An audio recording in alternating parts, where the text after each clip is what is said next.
Hi, everyone, and welcome to this episode of Consulting with Authority. This is your host, Scott Cantrell, joined by a new friend of mine, someone that I met a few weeks ago. We had an introductory call. I am considering using her services and her knowledge and her expertise to my own benefit. And I thought I need to share this with my podcast world as well, all of you listeners and viewers of Consulting with Authority. So really excited to have her on. Ashlee Berghoff is a process improvement consultant and virtual assistant recruiter who works with growing entrepreneurs to help them buy back their time, which is something that I know we all want to be able to do more efficiently and more effectively. So Ashlee, thank you so much for joining us on the podcast. Really, really glad to have you on today.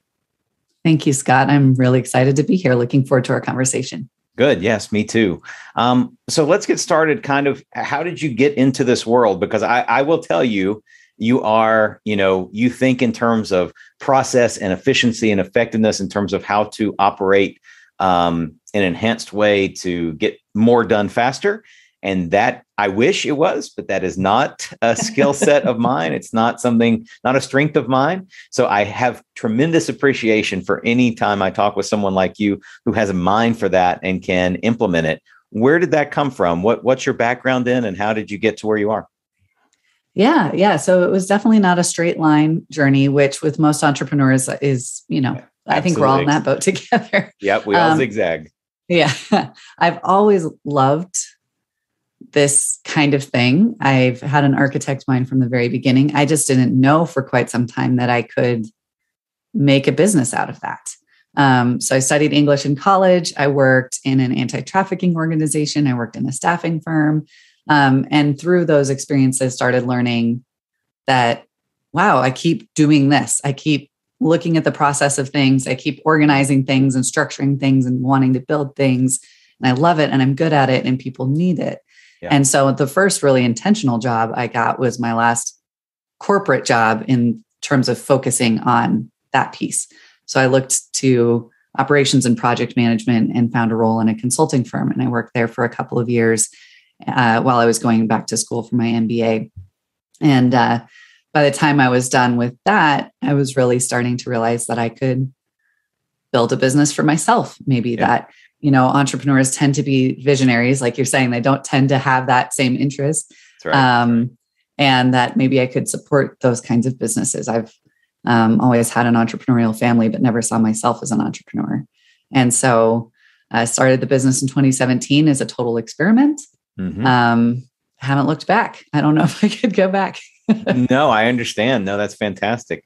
So, over that time, what did the business start out as? Has it changed much? What's the evolution? And then maybe take us into what it looks like today, who you work with, the types of things that you provide. Yeah. That process has been really iterative too. So I started out as an independent business manager. So what I called myself, just really getting into businesses and helping people make things happen. So I'd pull things out of people's heads and just magically make them appear, basically. Mm-hmm. People called me a VA because that was the term that people knew for the operations support space. Right.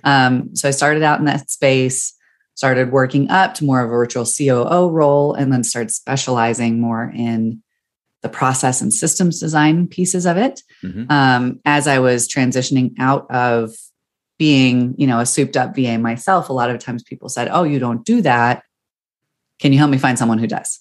Mm-hmm. Right? Like I need someone in the business with me on a day-to-day basis. Right. And so now we've layered those two pieces together, which has been really fun, of helping people find a great operations support person, whether that be a virtual assistant or a virtual COO or whatever, project manager, and helping them build the systems, the processes, the structures into their business to effectively delegate to another person. Yeah. And to grow without just adding more and more to their plates, even as they're getting stuff off their plates to someone else. So that's where we focus now, is bringing those two pieces together. So on the one-on-one side, we work with agencies and do more of those in-depth renovation projects for their processes. Okay. And then for the solopreneurs who are starting to make that transition to wanting to grow, we do those kind of that dual piece together in a group context of helping them find a VA and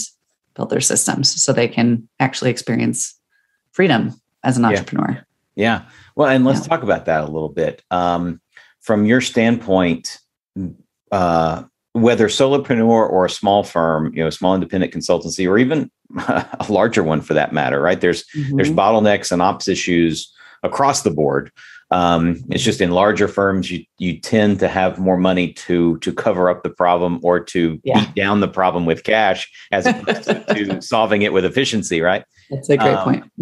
And so maybe describe a little bit of that. What do you see when you're working with a solopreneur or a consulting firm? What are the types of common problems that you see where a leader or the team is spending, unnecessary time, effort, possibly money, doing things on their own? What are sort of the common symptoms or common challenges or problems that you see?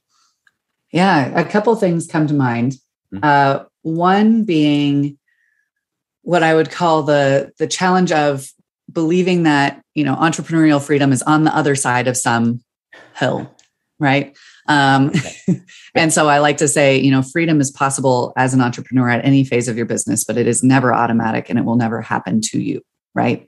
I think sometimes it's easy to say, okay, once I hit 6 figures, once I hit 7 figures, I will be able to take time off. I will be able to step away. Not necessarily true. Yeah. No. Or once I hire this person, or once I get this marketing thing figured out, or once I, whatever, once X happens, I will be able to take that unplugged vacation. And that's just, it doesn't work that way. And so the finish line just keeps moving. Another one that I see happen, and this happens so much with consultancies, is trying to find out the right balance between custom work and streamlined work. So even in the larger, $1 million plus businesses, if they have large amounts of custom work that they're doing, their process can be clear. Their roles can be well identified. They can have a clear passing of the baton from one person to the next. But if they have constant inputs of custom work that they're reinventing the wheel for every new client, they're going to wonder, why is this taking so long? We only have X number of clients, and so then we start looking at that piece too. How can we make work customizable instead of custom? Yeah. So those are two biggies. So well, they're both huge because I've experienced both of them more than once. In my previous company in particular, my current firm is younger than the company that I exited. But in the previous company, we had evolution and we grew very successfully. But exactly what you said, we had that experience. We started out bootstrapping and we're like, okay, if we could just get to this threshold of either number of clients or amount of revenue, then we'll be able to pull back and not work 60 hours a week or 70 hours a week or more, or not have the level of stress that we had. Right. And we got there and it was great. We celebrated and we were still working the same amount, sometimes more. And we were creating, more and more stress for ourselves. And then we added team members. And that helped to a point, but early on, we got better at it. But early on, that was a struggle, right? We didn't know what to give them, and we gave them the wrong things, or we didn't provide the support or training that they needed. Right. They didn't have clarity, and so they kept coming to us with questions that we already knew the answer to. And we're like, "Don't you already know this?" Well, no, you told me, right? Right. Yeah. So I can absolutely relate to that. And then the other point. Is something that I'm currently working through now. In fact, right before this interview call, I was on another call with a colleague, and we were talking about this exact issue of customized service and truly custom work. And I love your distinction. Say it again. You said customized work versus customizable work, I think. Yeah, or customizable versus custom. So, like a straight custom product where everything is unique to that person versus customizable, where there are levers you can pull to make it feel custom. Right. But it's not and make custom. It apply better, but it's still a foundational productized type service or solution. Right. Yeah. Yes. I think that's huge. There are so many, both in context of these interviews and then potential clients and then other colleagues. I talk to people all the time, and this is a very common challenge that we have as consultants, because our nature is we want to provide the absolute best exact custom solution to that to that client. And so for a long time, my conversations were, well, let's figure out your problem, your challenge, your weakness, your opportunity. Yep. Great. I have clarity on that. I'll put together a custom proposal for a project, right? As opposed to, here is the specific service or solution that we can implement for you.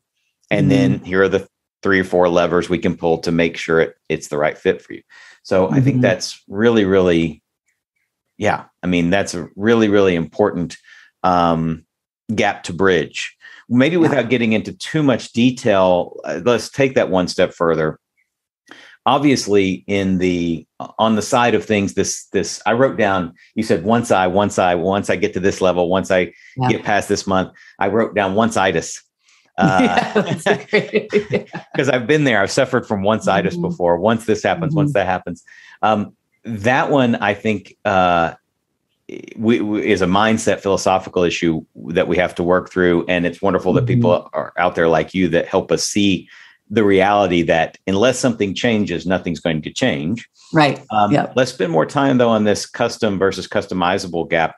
What are some recommendations, or how do you think about helping a consultant solve that problem? What are sort of the factors or variables that someone needs to think about in terms of taking a service that they may believe needs to be custom, truly custom, and changing it into something that can be customizable? Right. Yeah, I think usually the exercise I walk people through a lot is really just mapping out step by step. How do you do this? Right? How are you delivering these projects? Obviously, things will change every time because that's the problem we're trying to fix. But in general, like, what are the units of value that you're providing? Once we break those out and really understand, okay, you want to do one-on-one calls at this frequency, and you want to send them this, and then they need this piece, and this piece really needs to be custom for X, Y, and Z reasons, really just getting a picture of what's happening. Then we can really start evaluating each of those pieces strategically to say, is the customer actually getting more value from you invoicing differently every time? Right. Is that actually helping them? Yeah. Maybe not. Right. Is the customer getting more value from you doing this exact same training conversation with every single client you ever have? Right. Like, is that helpful for them?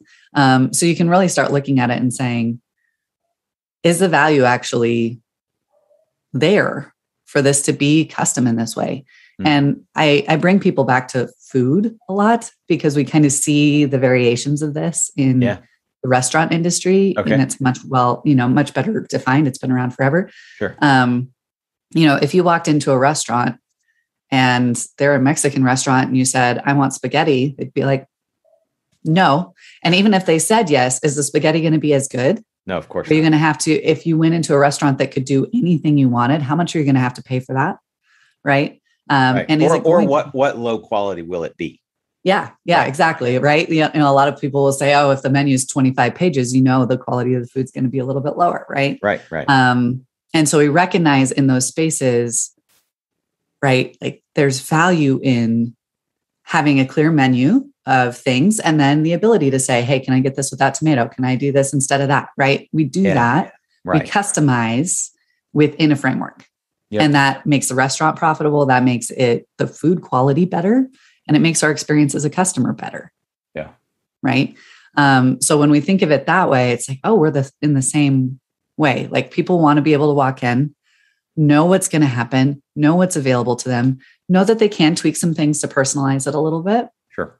But know that they're not paying 5 times as much where there's not that kind of value. Right. I don't need a custom box of cereal. That is not helpful for me. And I don't want to pay for one. Right.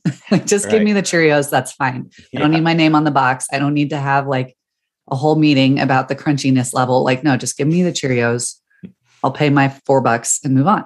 Yeah. Right. And so as a customer too, we can start noticing those things too. Like, oh, actually, like, this is the piece, this one piece right here. They really need this piece to be custom, or they really want someone walking through this piece with them. But all this stuff over here, they just want it to be done.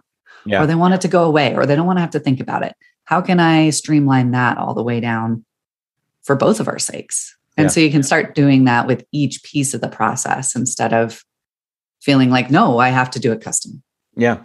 Well, what's interesting, that's fantastic. And I love the metaphor because it makes perfect sense. What's interesting, and I found this out the hard way, and I'd be interested in your thoughts on this. As I have started, operative word started, as I've started to move to more customizable, defined services and solutions that I can simply implement with some customized elements of them, as opposed to saying, blank page, right? What do you need? Let me create this brand new thing for you. In the previous model, let me create this brand new thing for you. Not only was I working harder under higher level of stress, but what I realized, it took me too long to figure this out, but what I realized was it's exactly what you were saying earlier. Was the client perceiving the value that I was providing in the custom option? No, I was calling it custom. I wasn't saying, oh, we'll create this brand new thing for you. I was saying, we'll create a project for you based on my past experience and other work, But I was incorporating things into that custom proposal or project that I am now looking back, hindsight 2020. I'm confident the client saw little to no, possibly negative value in, whether it was a phone call with me that we weren't speaking specifically on a particular subject, or whether it was a team meeting that I was asking for the team's insight or trying to get them to ask me questions and they weren't engaged, right? And all of a sudden, these things that you can put in a custom brand new project that haven't necessarily been tried and proven in a bunch of different, environments, all of a sudden that client does see little to no, possibly negative value. And here I am working harder, under more stress, expending more energy for arguably not enough money. And the client is seeing that and saying, this didn't really have much value. In fact, I would prefer if we hadn't done that. I don't know that it was needed. And so there's a negative on both sides, simply because I had this perception that, oh, I need to have a custom solution for this client. Right. And I really need to over deliver and I need to give a lot. And exactly. It's so easy as a consultant to feel like, oh, you're paying a lot of money for my services, so I need to give you a lot. Right. Yeah. And a coach, one of the times, they really just stopped me in my tracks. They said, if this person could solve this problem without you at all, they would do that. Right. So working with you is a hurdle between them and just solving the problem. And they know they need it. But the smaller that hurdle can be, the happier they will be. The goal is to get the thing, right? And if they could do it without you at all, they would do that. So let's do as few hurdles as possible between them and actually getting where they want to go. And that was a huge mind shift for me, away from like, oh, you're paying for this thing, so let me deliver this thing. It's like, no, what is the fastest way to get you the thing that you wanted done? Right. What's the fastest way to get to the result? And if it's fast enough and efficient enough, and I don't have to work very hard to do it, I'm happy to pay a lot more for it. Right. Because it's the result that I want. It's not, no offense to any consultant, you, me, or anyone else, but it's not that the client wants to spend more time with you. Right. Now, there may be coaching, like my coach, I'd love to spend more time with my coach, but that's for a different reason, because I know he can help me get to my results faster. Right. Whereas in a consulting relationship, it's usually a predefined project and we're trying to achieve a result. And in the client's mind, the faster and easier we can get to that result, the more value it has for me. Scott, I don't need to have 40 phone calls with you or put you in touch with my team 6 times in order for us to get to this result. If that is what's required, then, that's going to be a heavy lift, because I don't want to invest that. If we could do it in 2 phone calls, then let's do that. Now that makes perfect sense. Yeah, we do get in our own way. We do think that the more work we put into a project, the more value it's going to have to the client. And oftentimes it is the opposite. Yes. Yeah. Yeah, absolutely can be. Yeah. Yeah. Because then they're trying to figure out what the heck is going on. And then it's another piece and another piece. And everything that you send them is something they have to process, respond to. That's right. And they have their own work. Yeah. They hired you to take care of this thing. And now they're having to work with you and for you more than they would like to. Right. Yeah. Okay. That's fantastic. And again, it's an insight that I've started to have, but this helps really crystallize it. And I suspect for a lot of our listeners and viewers, it's the same. So thank you. That's really great. It's a learning the hard way sort of thing for me. Okay. Well, then I'm in good company. But it's great that you've been able to take this, apply it in your own business, and then help others, right? See the truth behind it. What's great about the truth of this is what you're saying is you just in that one shift of custom to customizable, we can free up significant amounts of time, effort, bandwidth, stress, right? That otherwise is bogging us down. Yes. That's incredibly liberating, right? To think about that. Mm-hmm. Yeah. Let's talk a little bit about how your business started from a growth and business development standpoint. So going into kind of the marketing or the sales or when you decided to start the firm, how did you get started? We have a lot of folks on here who have younger practices or who are looking to get into the consulting world, or they're starting out. What advice would you give them based on your experience in terms of getting some initial traction? And then maybe carrying that further, what does your growth model look like today? What's your business development strategy today? Yeah. And I will answer this with a huge asterisk of this has not been my natural strength at all. So okay. Yeah, fair enough. It's definitely something I've had to learn a lot and get a lot of support from other people because I am that natural architect mind. The visionary, inspirational, charismatic, motivating mind is where a lot of entrepreneurs shine and where I don't. So that's where the trade-off comes in.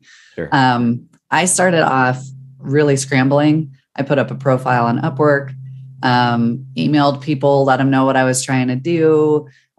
Still didn't know how my messaging was going to work, all of those things.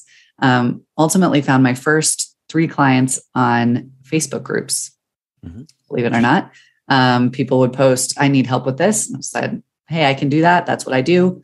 Met with them, had my first few clients come through that way. And then my third client was connected into this incredible community of people who all needed what I do. And so I think my next 8 or 9 clients came as direct referrals from her, which was an incredible gift. Yeah. And a lot of it, at the beginning was showing up to events, meeting people, having coffees, lots of personal connections. I wasted a lot of time in the beginning trying leveraged marketing strategies that I wasn't ready for yet. Yeah. And now looking back, I could have probably just waited at least a year before even thinking about things like email marketing or SEO or, definitely not paid traffic. I definitely was not even remotely ready for that. And so, a lot of just relationship stuff. And so now we're focused on really finding ways to deepen that and expand that. So I've brought on someone whose entire focus is just on outreach, building relationships with people, inviting them to get to know us personally. And then another member of my team who's been around for a couple of years is now doing that piece instead of me, which is a new shift for us. Yeah. Because I've been the one person doing that for the past almost 4 years. And so that's been interesting too, to start trying to figure out how to give up that piece because it's not my natural strength. Right. Right. And so, it's always been the piece where we're trying to figure out the best way to show up and the best way to do something that works for us, which is definitely that very relational one-on-one piece, and is unique enough in a space that is very noisy, i.e. the online business space. Yeah. Right. Where everyone's just trying to figure out how to be heard. Yeah. Online. Absolutely. Yeah. So there is quite a bit of noise and clutter in the space. I mean, if you think about a platform like LinkedIn, for instance, I mean, in some ways it's completely understandable that there would be, but you always hope that quality will come along with quantity, and it rarely does. So diving maybe one layer deeper in that, I think it makes perfect sense that your approach would be and would need to be, you'd get a good traction and good value out of a more relational one-on-one introductory type of conversation, as opposed to saying, we have this program, here it is, do you want to buy it? right? Right. I mean, especially in the business, in the B2B world, doing the types of things that we're doing, it has to be a trust-based relationship first. And then, okay, I do have a challenge or need that you can help with. Let's talk about that. What does, you mentioned that you've passed over a lot of your outreach efforts and activities to your team member.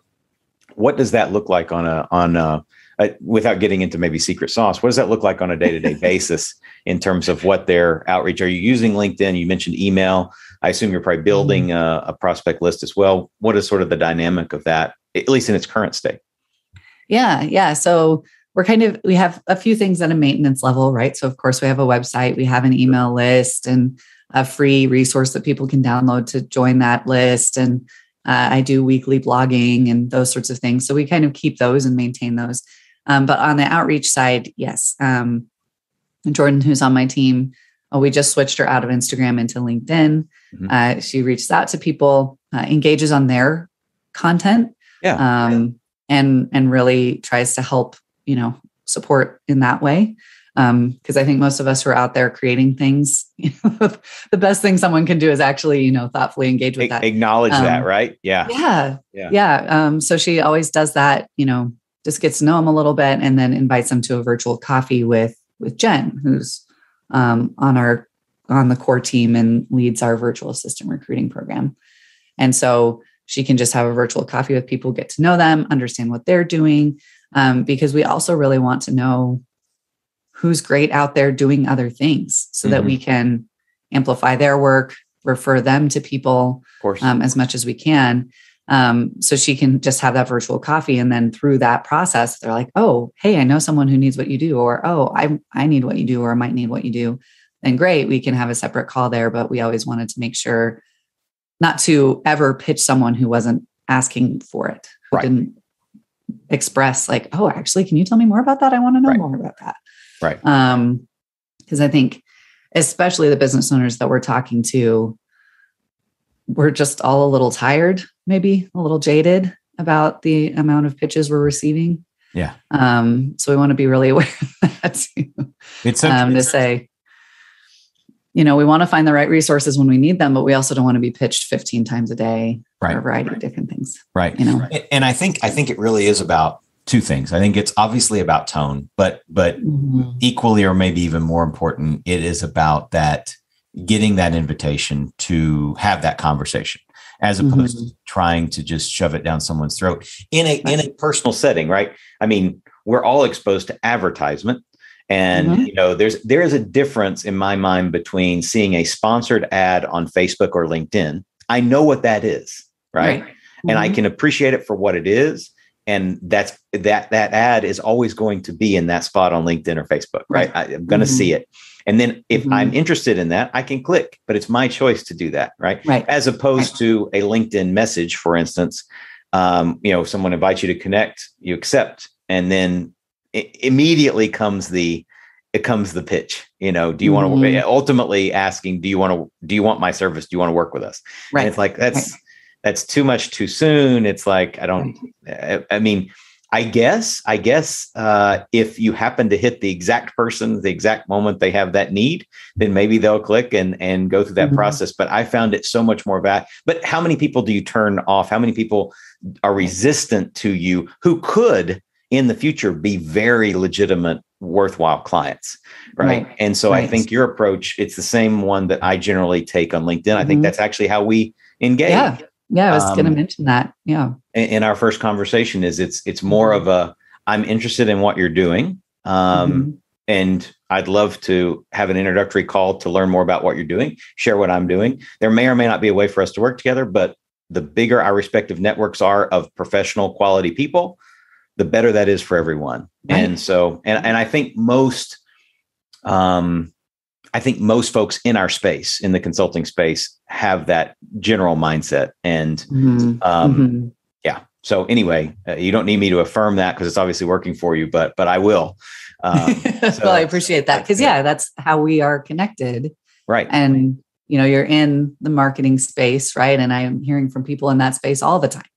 Yeah. And most cold emails if I can tell it's not a customized email, I don't respond anymore. I just don't have time. Yeah. If it's a customized one, I take the time to respond. Sure. But yeah, you reached out and said, hey, let's get to know each other. I'd love to learn what you're doing. I can share what I'm doing. And it's mutual. Yeah. Right? There's a mutual benefit to that, building a real relationship. And then, yeah, if the timing works out, then awesome. But even if the timing doesn't work out, that relationship is still there. Right. Whereas some of these cold outreaches, I'm like, I'm not going to. I'm not going to think of you or reach out to you again when that need is live. Exactly. But now you are on my list. Presumably I am on your list of good connections in our network that we can refer each other to or potentially work together at some point. So I think that's great. Let's dive in. We're still okay on time here, but I want to take some time, if you're willing, to kind of tap into your expertise around virtual assistant recruitment and as a natural corollary to that, this process improvement piece of helping independent consultants, specifically solo consultants, but even small business, consultancies, actual, agencies, as you refer to them, tap into this opportunity they have to, like you said, buy back their time. I know so often I will get questions about, Scott, do you have a VA? Do you have an executive assistant? I do. And she's great. And I've worked with her for years now. And at some point in the future, I'm going to have a need as the company continues to grow. I'm going to have a need for others. And I have a group of independent contractors that I work with for service delivery, but just for my own personal management of the business, I'm always looking to see what can I push off my plate to buy back some of my time. So maybe you can speak to a little bit about how you work with consultants in terms of helping them identify a worthwhile VA, but also why it's important to have a VA, what the value of that is. I mean, I can affirm it, but I'd love to hear your take on it. And I think one of the things that I got stuck on early on when I was trying to decide, is it worth it or not? I wasn't sure what the VA was going to do. I wasn't sure what I was going to assign to them because I was so used to doing everything. And I was like, am I okay giving this up? And can they even do it? And so I'm sure that's where a lot of folks are when they're thinking about bringing on a team member. I'm happy to pay this person, but what are they going to do? So maybe you can kind of speak to that whole general process and how you work in terms of helping a consultant recruit a quality executive assistant or virtual assistant. Yeah. So that is by far the most common thing that we hear is, I know I need help, but how the heck do I get that help? I don't even know. Right. I don't know what I'd give them to do. I don't know how much I'm supposed to pay them. I don't know how many hours that's going to take. Right. Like, there's no real playbook for this. You can find a bunch of different approaches to it, but it's still a very undefined new space. Where you can't go to salary.com and look up virtual assistant, it just doesn't quite compute. Right. Doesn't quite work. Yeah. And so a lot of what we first talk about is some of those kind of mindset shifts and structural shifts to start getting ready for a VA. And so some of those things look like redefining our own time away from free, because a lot of times I'll hear, why would I pay someone else to do it when I can do it myself for free? Your own time is not free at all. Correct. Right. Yeah. And so we help people calculate the opportunity cost and the real cost, financial cost of their own time, to recognize, I'm paying myself $50 an hour to do this. Actually, I should not do that. Right. Exactly. So that's the first part. Another part is recognizing the process of learning to work with someone else and bring someone else in your business as valuable in and of itself. Because I think a lot of times what will happen is people will hire someone. It doesn't immediately make their life better because they're going through this whole learning curve. VA is going through a learning curve. They're going to get some things wrong. They're going to try something. It's not going to work. Right. And if for sometimes a period of a few months, they're not going to see some immediate net impact on their working time. Over time, they get there. Yeah. Right. But it doesn't usually happen right away, especially when you're learning. And so you have to see that process as valuable in and of itself. In that you're learning to lead, which is an incredibly useful life skill across the board. You're learning how to share your vision with another person, how to delegate effectively, how to start expanding your business so that another person can be a part of that with you, because it's not all only in your head. Right. And so when you see that, then it's like, oh, okay, this is actually a process that will pay dividends for a long time. I don't have to just look at, well, this week right. you did 10 hours of work for me, but I still work 10 hours extra to help you do it. Yeah. So what's the point? Right. And, also recognizing that a virtual assistant at the budget that most small businesses have is not going to be a miracle worker for them. So they're still going to need to learn how to articulate really clearly what they need done, how they need it done, and how, what success looks like. And so, when I was in that space, charged a lot because I could just pull things out of people's heads, right? Yeah. They'd come to me and say, "Oh, I just need more clients, whatever. Can you help me?" Like it'd be some big, vague problem. And I could ask them questions and say, "Okay, this is what I think we can do." Yeah. Most VAs aren't there. Right. And if they are, they're charging. You're going to pay for it, rightfully so. Yeah. Yep. So I wanted to, get people in a place where they know, okay, my expectations are right. I know what this is going to mean. And now I can do the work to be able to work effectively with an administrative assistant who is at the level I can afford. Right. So that's the big piece. And then when people are at a spot of being ready and we've started to identify, okay, here are some things that you are starting to notice, you can get off your plate, some pieces that are taking you a while, like let's start identifying that. Let's help you document that, which usually just looks like recording themselves doing it, not these big in-depth SOPs. No one has time for those and they get out of date really fast. That's Once we start doing that, then we actually do recruiting for people. So we help them with their job description, we post it, we do initial screenings so that they just have to have conversations with a few people that we've already vetted and feel like are a good potential option for them. Yep. And then we can help them if they want to do reference checks, test projects, and help with onboarding and budgeting and all that fun stuff. But that part is usually a little more straightforward. It's time intensive. So that's where we can cut a lot of that time out for them. And we know where to look. Mm-hmm. But yeah, a lot of it for them is learning how to get ready mentally and structurally for having someone come to them and say, okay, I'm here. How can I help? Right. Well, your description of sort of that evolution of not knowing what to do with a VA initially and then learning it over time and there being value in the process of that in the first place was, you're describing the exact experience that I had in the previous company when that was the first VA in that environment that I had worked with. And so that was the exact process that we went through. And it was about probably 4 to 6 months or so. And then we had it kind of all the questions had been answered and we knew what we needed to provide them and they knew what to expect from us. And at that point it was like, okay, I don't have to handhold anymore. I don't have to, it was, and at that point it was like, okay, this is fantastic.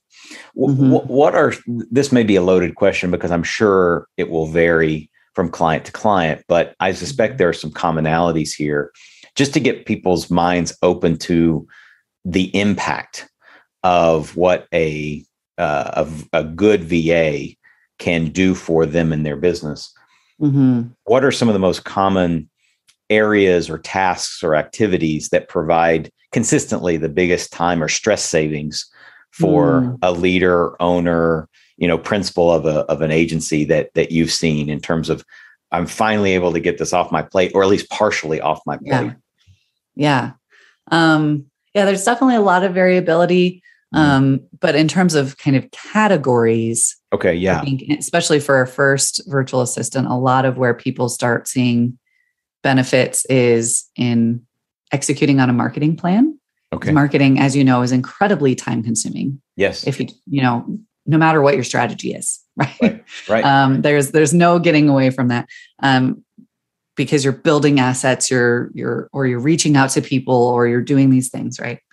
And so, I have someone on my team whose entire job is just posting to social media for me. So I spend 30 minutes on Friday creating content. She creates the graphics. She gets it posted on the schedule. We just roll. That's right. Great. At this point, like she knows what she's doing. I know what I'm doing. And we just do that. And that's been just nice. It's not like, oh, I need to post to LinkedIn today. Right. You know, it's going to happen. You just have your 30 minutes and it's taken care of. Yeah. Yep, exactly. So that's a huge one. And, doing research can be a huge one, especially if, someone has a tendency to go into a black hole, say, okay, I need you to go look at, every entrepreneur has this problem. Yeah. So it's like, hey, I need you to go look at this problem and come back with 3 options. Right. Yeah. That can cut off a ton of time. Doing things like calendar management is a big one for some people.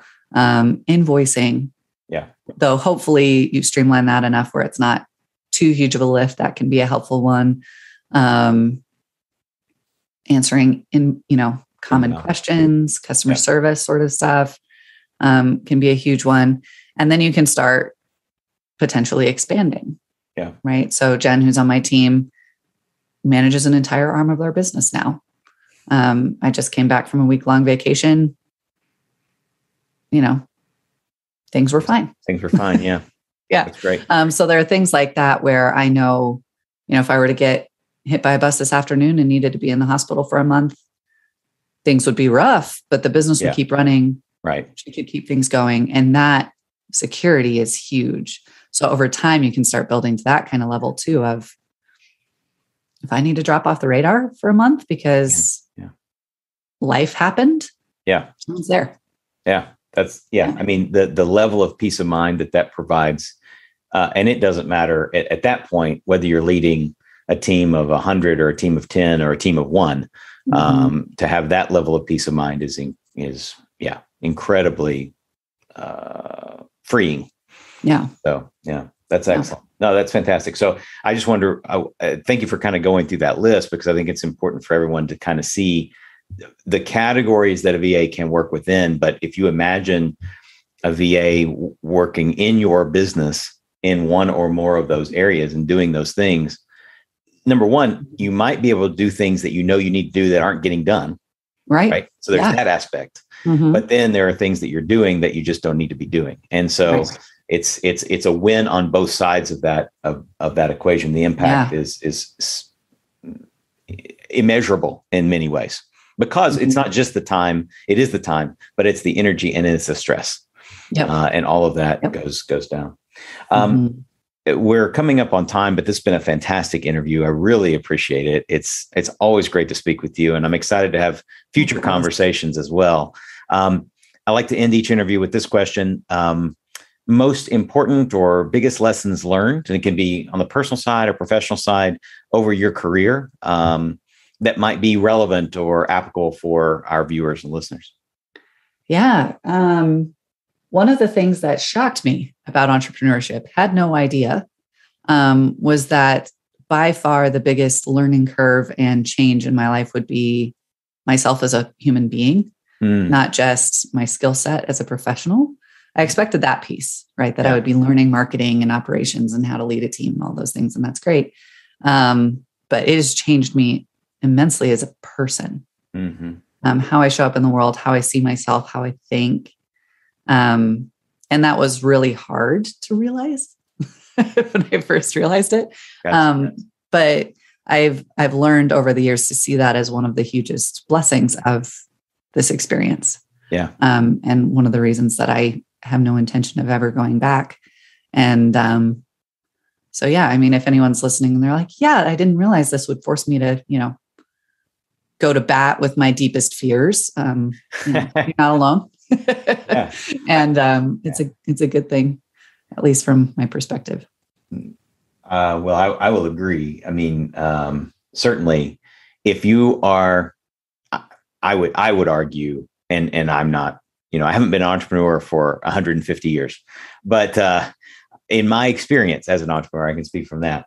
If there's not some level of timidity and excitement, anticipation, anxiousness, but in a good sense, not in a negative spiraling sense. I mean, you may have days like that, but hopefully that's not chronic. Right. But you do have to face things that when we were bootstrapping that first company, There were things that I never expected that I would have to face, that I had to face, and getting through them changed me. But like you said, all for the better. This ability to, especially in today's world, as we're recording this, hopefully, knock on wood, the tail end of a global pandemic, the importance of resilience and perspective can't be overstated. And I think as an entrepreneur, again, whether you're running a large company, a medium-sized company, or a small company, or it's just you, that ability to be resilient and having that different perspective is huge. Yeah, so I think that's more. Yeah, I think it's really important. I am confident that people who are listening and watching this will want to engage in it, learn more about your services related to, potentially helping them understand what type of VA they need, or potentially even going through the recruitment process with you and your team, as well as the process improvement side of what you do, helping companies like ours become more efficient, more effective. If someone wants to learn more about you, your company, your services that are available, how can they get in touch and find out more? Yeah. So we're A Squared Online everywhere we show up. So and that's the letter A, the word squared, online.com. Okay. Yep. So asquaredonline.com. You can find us on LinkedIn and Instagram and Facebook is where we most hang out. So I think the only place that you wouldn't be able to find us really is Twitter. Gotcha. Okay. Yeah. Excellent. That's great. And of course, we'll include, for everyone listening and watching, we'll include all that information in the show notes for the episode as well. Ashlee, thank you so much for your time and your expertise today. It's been fantastic. Sincerely appreciate you being on. Thank you so much, Scott. Absolutely. Well, for Consulting with Authority, this is Scott Cantrell. As always, wishing you all the best of success. Thank you for listening. I hope you got a ton of value out of this episode. And before we go, I want to thank the sponsor of our show, Smart Solutions Media. Smart Solutions Media empowers business owners, consultants, and other independent professionals to easily attract better prospects and transform them into long-term clients. If you're a B2B consultant or service professional and would like to start filling your pipeline with better quality prospects, visit us on the web at smartsolutionsmedia.com to learn more about what we can do to help you. Be sure to complete the short 2-minute accelerated growth scorecard you can find on the website, and you'll receive a complimentary strategy session where we'll give you specific insights and recommendations to help you attract high-value clients. Until next time, make sure you are consulting with authority.